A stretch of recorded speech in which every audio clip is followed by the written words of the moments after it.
Good morning. It's good to see everybody here this morning. We're going to be continuing our study on the Song of Solomon, and we are in chapter 5. And just by way of review of where we were, we had just had the Shulamite bride's dream sequence that takes place in verses 2 through 8. That ends with, again, the chorus of the daughters of Jerusalem coming back in verse 9 and talking about, where is your beloved, O most beautiful among women, and then asking, what is your beloved more than another beloved, that you would so adjure us. So, just a little bit of review. Jerry's been presenting this from the perspective of there are three voices, along with the chorus. I tend to favor this interpretation. It makes the most sense to me. But if you take this as the male voice is all Solomon, that also works. You can make that work with the scriptures. It's a complicated song, but whether you have two male voices here and two competing lovers, or you have just Solomon, I think that there is an overarching lesson here, and the denouncement of polygamy, because of the approach that Solomon takes towards the Shulamite as being so exceptional and more amazing than other women. There's a lot of scholars that take the view that it's all just Solomon and that he's experiencing for true love through her, and that's the denouncement of polygamy. Certainly if you're taking the second lover as being the shepherd boy, the denouncement comes from the standpoint of her favoring the shepherd who does not have multiple wives, does not have concubines, over Solomon who does. Either way, I think it's important to remember that all of this is coming from the proverbial pen of Solomon. So you still have to take into account that if that lesson is there of denouncing polygamy, Solomon is at least in agreement with that as he's writing this. So that's important to keep in mind as we take this. Again, from this dream sequence that we've just had, if you take that the way that I'm taking that, where she's talking about a dream about her shepherd boy being at the door of her chambers and knocking, and she doesn't get up, and then she realizes who it is, and she does get up, and he's already left, and then she goes out into the city to try and search for him. What you get is this deep sense of regret, and I think that all of us have experienced dreams where we're confronting things that we're stressed about and dealing with, and have dreams like this where you're just so close to correcting whatever has gone wrong in your life, and you can't quite make it happen. And that's very much what comes across for me. But even if you're taking this as Solomon, then you're looking at it from the standpoint of she regrets not taking hold of him, and then she can't find him. But again, that word to me, regret, through this dream makes it come alive and give a lot of meaning and purpose to what's going on there.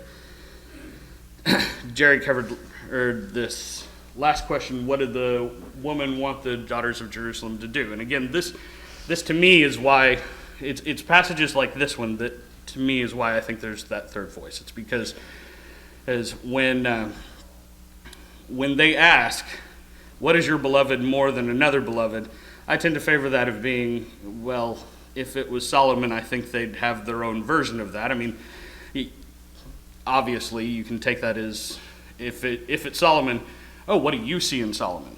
Okay, so that works too. But what is your beloved more than another one?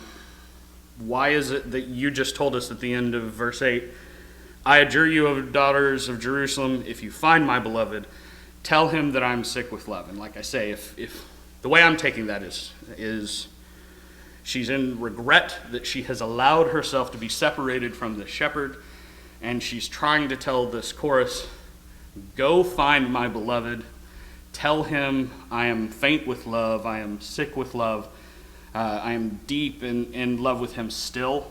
And that's that expression of regret to me.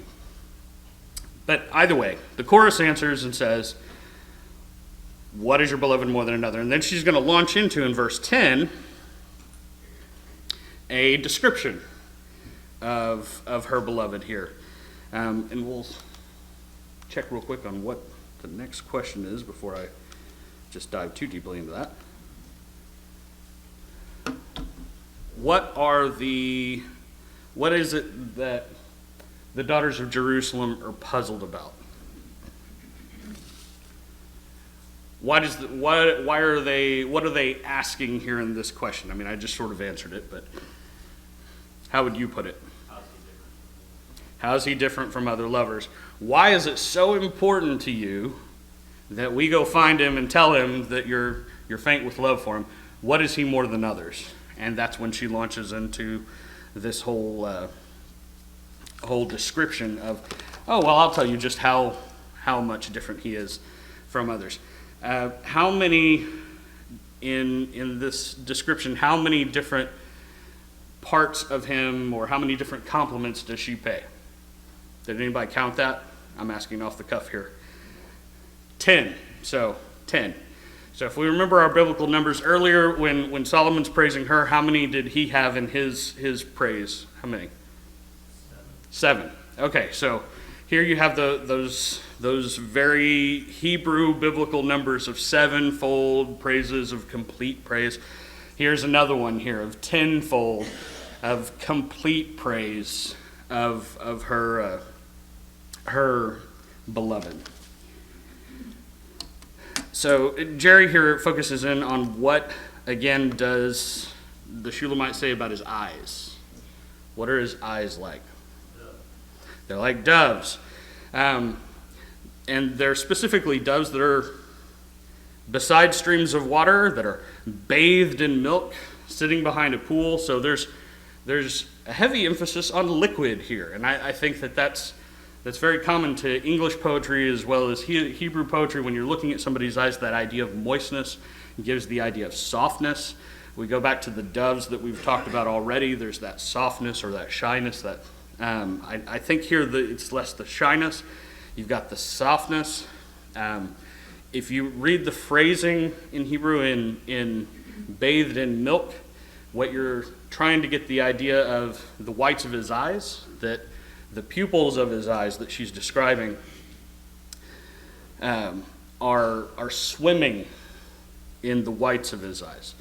And I think this is the more common way that we would put it in English poetry is that his eyes are like pools of water that you can swim in. That kind of idea is still the same kind of imagery. There's that softness and that drawing in feeling of his eyes that are presented here. And that last phrase that you have, ESV renders it sitting beside a full pool. Most other translations have something to do with jewels being set, depending on how yours reads there. The ASV renders it and fitly set, but the idea is that cornea part of his eye, the colored part of his eye, is set like a jewel in this bathing of milk in the white of his eyes. And it's a lot of very vivid, thought-provoking imagery. And one other thing about Hebrew poetry here is, as we're getting in all these weird metaphors and the English words sound funny because they don't rhyme and all the different things that we expect in English poetry. The one thing to remember, in Hebrew poetry, there is some wordplay, but in English poetry we depend so much on wordplay, and part of that I think is because we have a million words for everything. But there's so much about the sound of the words in English poetry. Throw that out when you're doing Hebrew poetry, because it's much less about the sound of the words and much more about the thoughts that you're provoking. And the structure becomes important when you set one thought against another, when you set one thought in parallel with another, when in like Psalm 19 where you have one thought and then you develop it over and over and over and over again. The thoughts are where the beauty is supposed to be. So here this metaphor these different aspects of his eye. The whole idea here is get that thought across of what his eye is to her. Okay.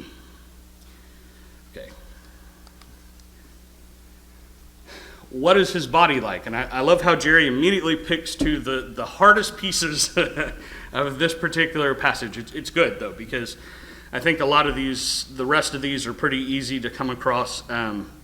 Before we get to answering this question, because verse 13 comes first, there is one little tidbit that I picked up when you get his lips are as lilies.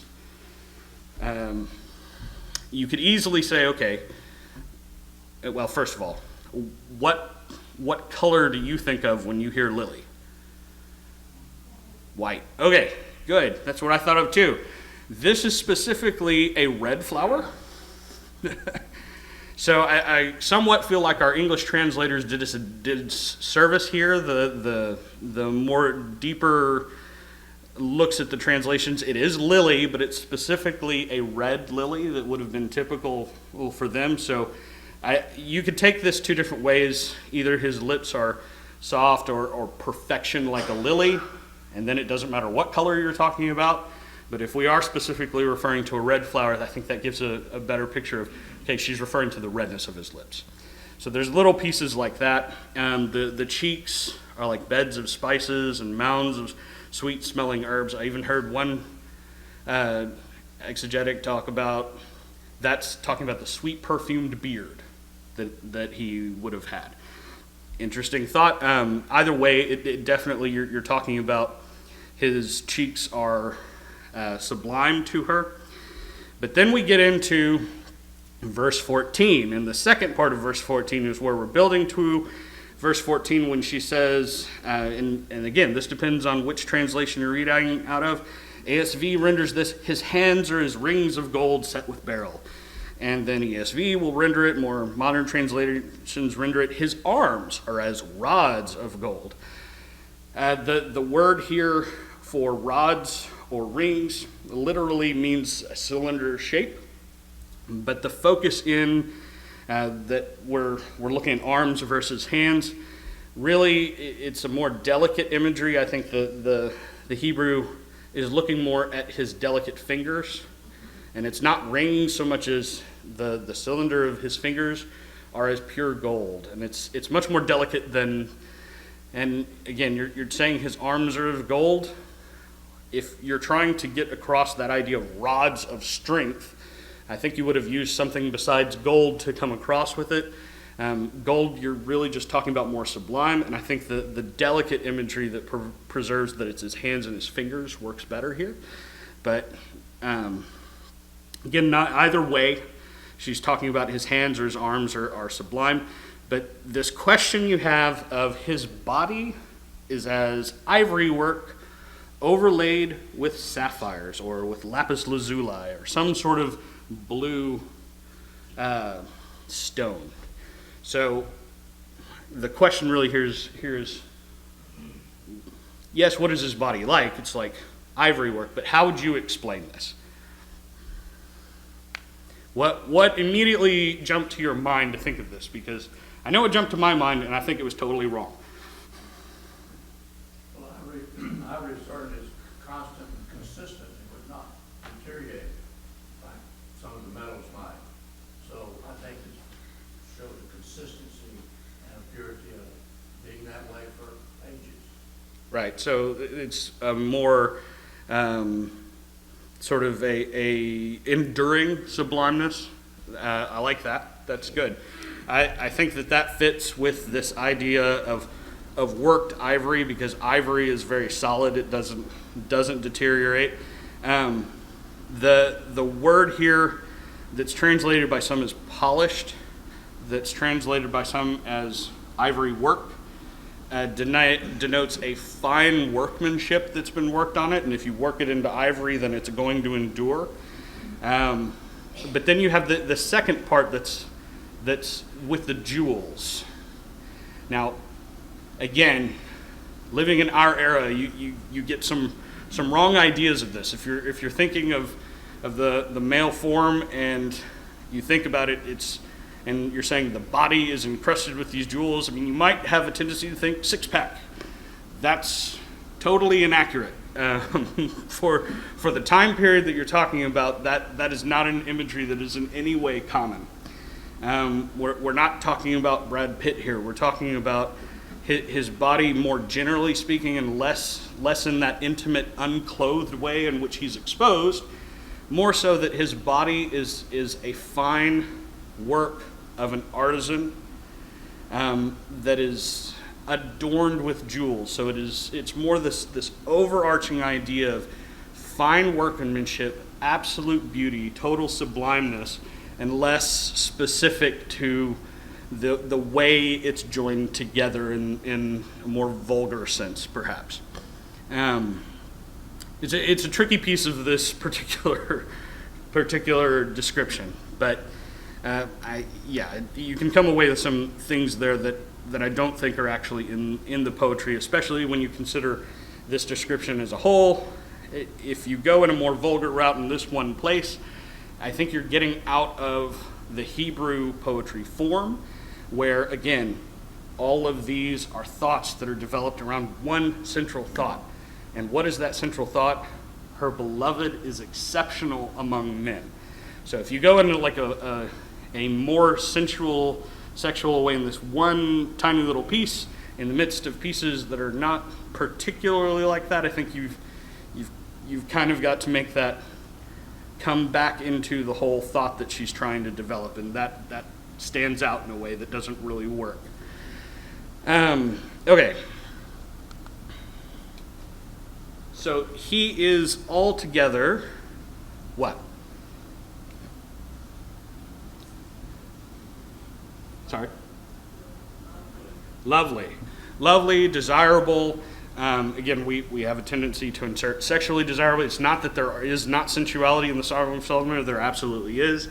But it's this idea that he is to be held up as an exceptional man, greatly to be sought after above any other. And there's some element here of the sensual. Of course, we're talking about his body, but he's a perfect specimen, not in a tremendously carnal way, but in a way that just recognizes true beauty, is, I think, what we're going across here. Okay. She ends this by saying, "This is my beloved, and this is my friend." Again, to me, that reads more towards, instead of, "This is my beloved, and he is also my king," "This is my beloved, and he is more of an intimate equal." You may not see it the same way, that's okay. But to me, that speaks again to, she's talking about somebody besides Solomon.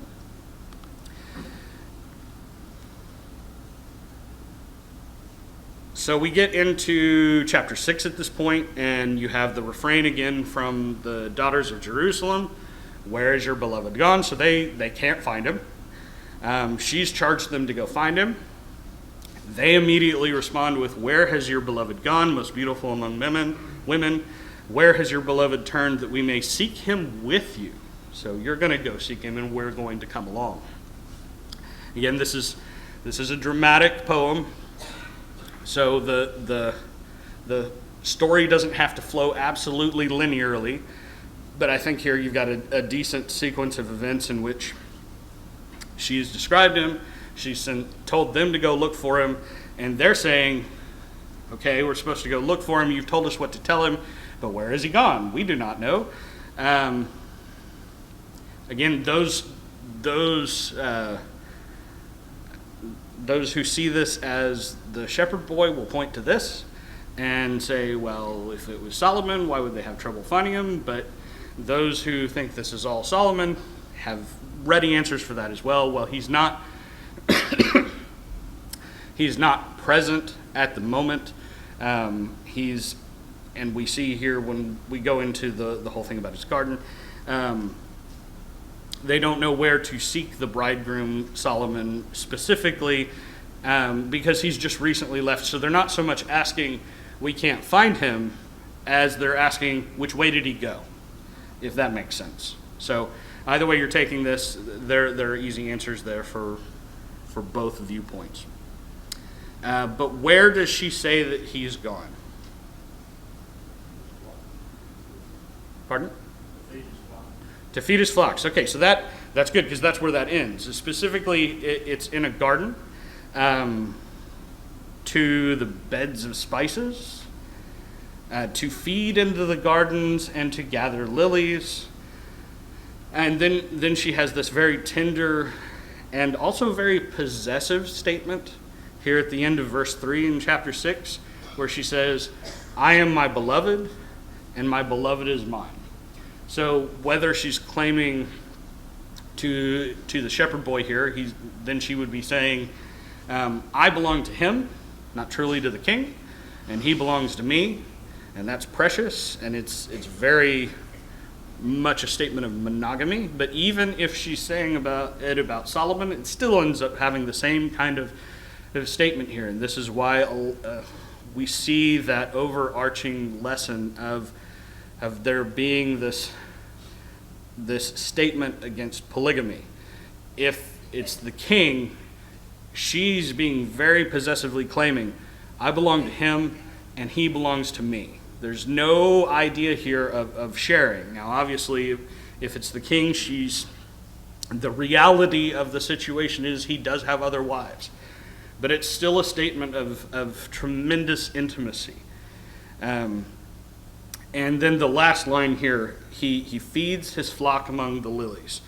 Some translations will take this and translate it as he grazes among the lilies, but the wording here still is much more rustic, less apt to the way that you have Solomon's voice talking about more royal things. It's much more pastoral, and the idea that he grazes there is more in line. I think the translators who render that his flocks gaze, or he feeds his flocks, is more accurate for this piece here. Again, that's also a way of putting forth that it's a shepherd, that there's a third voice here. If he's feeding his flocks, that would seem to indicate that. Again, the proponents for Solomon, either I haven't read very many of them that are taking the very modern approach that he's disguising himself as a shepherd. This would potentially be in line with that, or maybe she's remembering. But some of the older commentators who take this as Solomon all the way through would say that in his experience of true love, that he spent a lot of time with her family, living more simply, to fully experience that. And so he would be tending flocks in that regard as well. So it can work a lot of different ways, but I do think it's more accurate the way that the ASV renders it, that he feedeth his flock among the lilies, rather than he specifically himself is grazing among the lilies on wild fruit and things like that. But it's still very much a wilderness setting, not a city setting that you're talking about there. Okay. Sorry, I'm just breezing through this. Does anybody have any comments or questions or things that they want to talk about as we're going to? I get very into the poetry aspects of this, but did anybody have any comments that they wanted to bring up at this point? Because we're about to move into another section. Okay. So starting in verse 4, you have, I think everyone agrees that this is Solomon, especially from the language that he's using. He compares her to, I got into the significance of her statement. I think we talked about that, but starting in lesson 5. So we're starting in chapter 6, verse 4, starting lesson 5. And the start of this imagery that Solomon is bringing up, the two things that he describes her as are two different cities, Tirzah and Jerusalem. This very much makes sense if you're the king. It makes very little sense if you're a shepherd. So everyone, I think, agrees that this is Solomon speaking. But the question is, okay, what's the significance of comparing her to these two cities specifically? And Jerry includes several helpful verses to try and illustrate. I think we know Jerusalem pretty well, but what is this other city, Tirzah, that we're focusing in on? Did anybody come across much of that? It's more in the north, close to where she was from, Shunem. Right. It was known for its,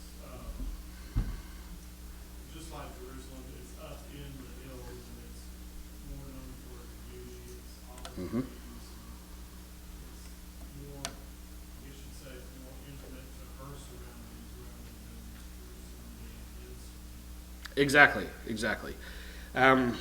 There's some controversy around this. So I think you're hitting it absolutely on the head there when you say it's more known to her area, it's closer to her area. It's important to note, like you said, they're both cities set upon a hill. To most Israelites, obviously, the crowning jewel is going to be Jerusalem. But the idea that Tirzah is presented as a description of her to be more intimate and specific to her, I think works very, very well. It was known as a very beautiful city, but the controversy that comes in is from the fact that this city, I think, becomes one of the capitals of the divided kingdom. So you have people who want to ascribe this book to an author other than Solomon, who presents himself as Solomon at certain places for dramatic effect. And those people will take this and say, aha, see here, it has to be written in a different time period. It has to be written under the divided kingdom because he's referring to both of these cities. I question that at that point because politically speaking, and artists are always subject to politics. It comes with the territory. Politically speaking, whether you're writing to the northern kingdom or the southern kingdom, why would you be referring to the other capital? Is my first question here. Why are you? I suppose if you're an advocate for reunification, you might go that route, but it makes a lot more sense. It's not necessary to tear the whole book apart and pull it away from Solomon, because it's fairly easy to make this harmonize back with itself and say, this was a city that's closer to where she's actually from. And it was known for its beauty. That's part of the reason it becomes the northern capital, right? It's a city set upon a hill, so it's very defensible, and it's known for its beauty. It's not as complicated as trying to take this one verse and pull it to a different author. To say that it represents the vacuum, Solomon owned it all. Mm-hmm. I mean, it was Solomon was the zenith of the distance of the kingdom, all the way up to the Euphrates. So certainly Tirzah was part of it. Absolutely. And that's where the conflict comes in, right? Is if the idea is, we're talking about the two different capitals, so this must be from the divided kingdom era, so it can't be Solomon actually writing it. But you're right. I mean, it's pretty easy to harmonize it back because Solomon was over all of this territory. So he could have chosen any beautiful city. Well, Tirzah is a very beautiful city in the north, and then Jerusalem is the king city. And here you have, also, think about the imagery in terms of this. If he's setting this up from the standpoint of Jerusalem is the seat of the king, so Jerusalem is more in tune with me, Solomon. Tirzah is her. Well, what I'm saying is, instead of we're two different things, distinct and apart and separated, no. You're both of them. Does that make sense? You're unified here. You are as beautiful as Tirzah. You're all the beauty of Jerusalem as well. You're everything I could ever be and more. I think is a beautiful way of viewing this. You're everything that's beautiful about Tirzah. You're rustic. You're from the fields with the shepherds. But you have all the beauty of Jerusalem and the court as well. You grace both. And that really is in tune with what comes next, because how does your translation read the stuff, the stanza that comes right after "Lovely is Jerusalem"? How does your translation read that? Army with banners. Army of banners, but what adjective? Awesome. Okay. The older translations read that as terrible. Terrible as an army with banners, right? Sorry, I can't hear all of you. I'm sure some of you said terrible too, because some of you are reading from different translations. But terrible or awesome.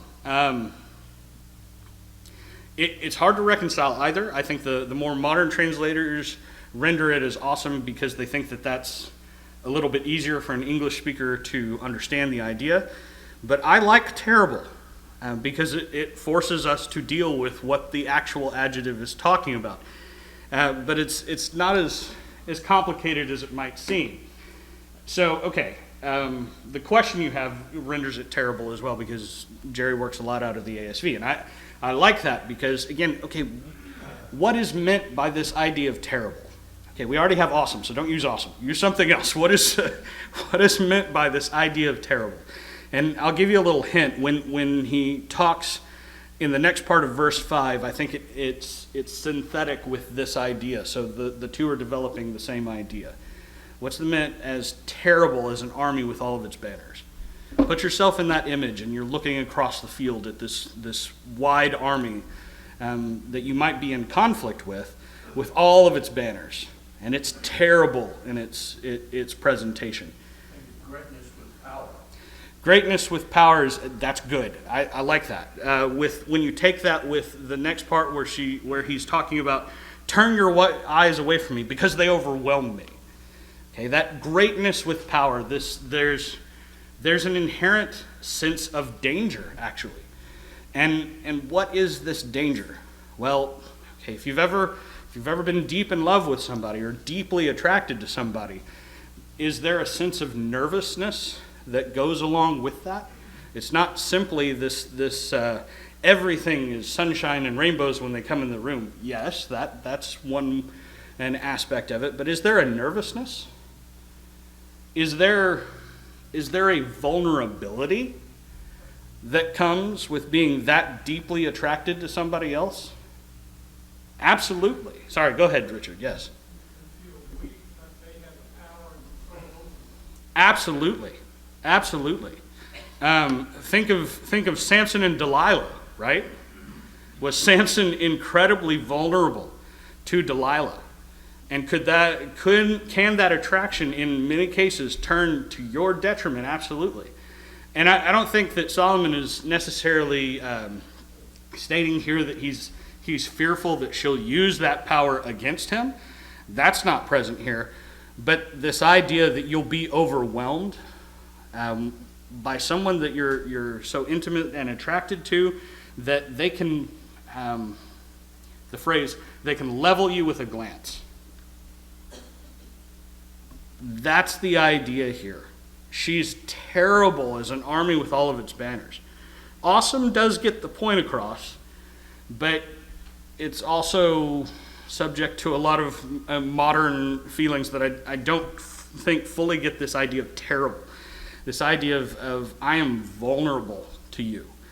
And that fits very well, I think, with the start of verse 5 where he's talking about her eyes, that she can, again, this idea of she can level him with a glance. Turn your eyes away from me because I'm about to be overwhelmed. I'm going to lose control of myself. And I don't mean that in a carnal way. I mean that as I will actually shrink from your viewpoint. We're coming up on 5 minutes here, but I'll stay with this point. Because right after this you have a repetition of the things he said in chapter 4. But does that render that make a little more sense for you? That this idea that he's vulnerable, that she will actually overwhelm him and he'll shrink from being so majestic and king-like, and he'll show he doesn't necessarily want to, and this is a particularly male viewpoint on it, I will admit, but it is Solomon that's speaking here. I'll become less than what I am in your eyes because you'll see just how vulnerable I am to you. Does that make sense? Does that kind of follow? Yes.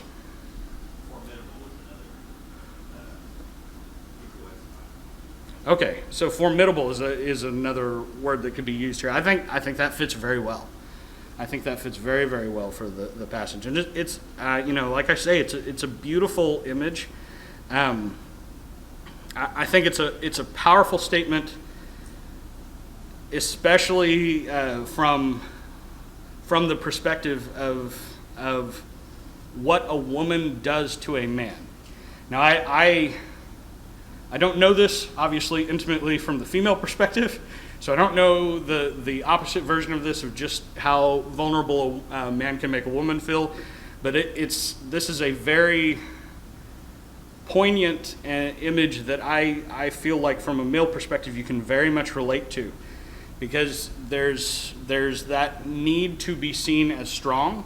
There's that need to, especially to someone that you want to be attractive to. There is this need to be strong, to be masculine, to be powerful, to be majestic or wealthy, and all the different things that you learn as a man are attractive to women. And then there is this massive vulnerability when you have found one that you are very in love with, where she can strip all of that away from you in just a look. She can take it all from you and leave you with none of it. And see you as, a lot of English poets would put this, see you as the young boy that you've always been. That's what, to me, really, really strikes me in this voice, and in this particular set of stanzas. It's powerful to me from the male perspective. So, like I say, we're just at the point of wrapping up. We'll start with question 3 when Jerry comes back, and that'll be a fun place to start because we go straight back into the concubines and the wives that he has. But before we get to that, there's one other thing I can bring up. Obviously, this next set of verses where he repeats all of the different compliments that he gave her before. There's some disagreement here on, okay, he repeats the exact same compliments. Is that meant to show that Solomon has nothing new to say, and so deliberately he's trying to show himself as being slightly inferior to a shepherd, and the compliments are somewhat insipid, stale? That's presented as one school of thought. I tend to think that it's less so that and more a poetic mechanism that's being used where I'm repeating the same things that I saw before. One commentator put it, and I can kind of see this standpoint, that it's okay, I've talked about you then, we've gone through some things, you're still just as lovely to me now as you were then. So if that helps you kind of understand why there's this obvious repetition here, or if you want to view it as a poetic use, I think that's also accurate, that sort of like you keep seeing the same phrase repeated over and over again. Do not awaken love before it pleases. You've got this repetition here of this same set of compliments. She's still just as beautiful. Let's remind you of her beauty here as we're writing this in the poetry. But we'll start next time with this question, with the concubines. So read the rest of chapter 7, I would suggest, and get ready for the fun parts of chapter 8, because chapter 8 gets really hard to figure out who's talking in which situation. It even gets hard to say whether or not it's the Shulamite or Solomon speaking, and it gets very complicated in there, and there's a lot of disagreement over it. So it'll be an interesting place for us to start there. All right. Thank you for your comments. Thank you for your attention.